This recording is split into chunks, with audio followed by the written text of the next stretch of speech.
was a month ago yesterday that the parents of Emmanuel Haro told us all that their baby had been kidnapped from a California parking lot.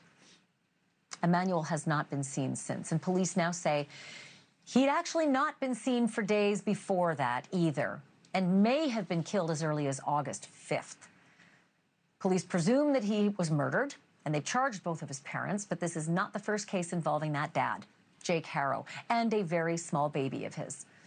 In 2018, he abused his newborn daughter, Carolina, so badly, in fact, she remains brain damaged and bedridden to this day. In 2023, he pleaded guilty to willful child cruelty and was handed a sweetheart deal. 6 years suspended, which means he didn't go to prison. He got probation.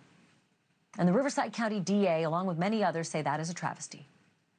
Mike Hestrin has attacked that sentence publicly, twice, in fact. First in a press conference late last month and now in a written statement, saying that the judge, quote, chose to deviate from prosecutors' recommendations. The DA says that the charges would have been stiffer had there not been a literal rush to judgment. Quote, had the case gone to a preliminary hearing, it is highly likely that we would have sought amendments to increase the charges. However, Mr. Haro pled guilty prior to that stage, and the final plea was presented to and accepted by the court. But again, I remind you, the crime committed against the newborn was in 2018. That plea deal was in 2023. So by my math, that's 5 years. That's a really long time, 5 years. Which means that the DA and their office had like 5 years to charge Jake Haro with whatever the hell they wanted to charge him with, right? So is the judge's fault that the charges weren't more serious after 5 years?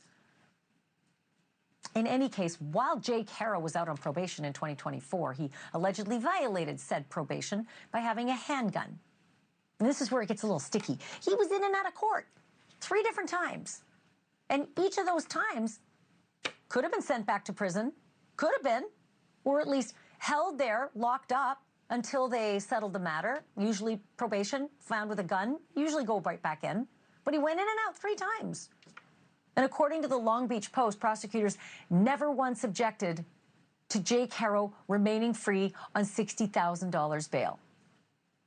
I should remind you that in those ensuing months, Baby Emmanuel disappeared and was presumed murdered. In that same newspaper, the judge gave a rare comment in his defense, saying, quote, in 18 years, this is the first time I've been taken to task in this manner about a decision that I have made. We reached out today to the DA for additional comment, and we were told that Haro's bail was set by the court, not by their office.